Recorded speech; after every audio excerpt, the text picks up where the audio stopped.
To attract great people to come work with you in your startup, you need to have an attractive stock option policy.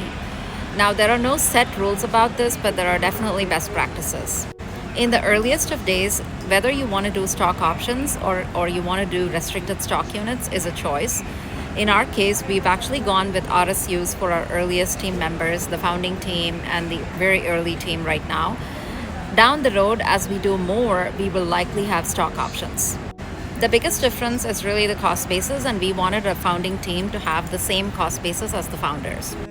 Having a vesting schedule is still pretty typical. Usually it's a 4-year vesting schedule with a 1-year cliff. What it means is nothing vests for the first 1 year, and then 25% of it will vest at the end of 1 year. After that, there will be monthly vesting for the next 3 years. In our case, the founders and the team are all on a same type of vesting schedule. Now, this is pretty common in venture-backed companies because the VCs are also looking to make sure that the founders are also on a vesting schedule and that you're not going anywhere and that you're invested in the long-term success of the company. And then there's the question of how much equity should you give your early team. This is very, very subjective and it varies a lot.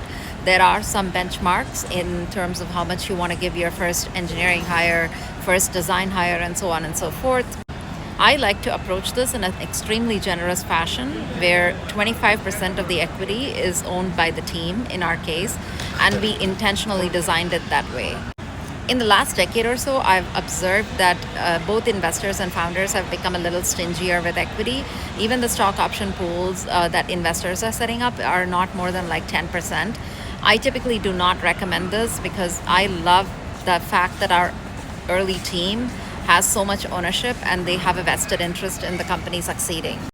It is very important for the early team to behave like it's their company and they're trying to deliver against personal interests rather than just a job. If you want that, be very generous with your equity and it'll be worth it.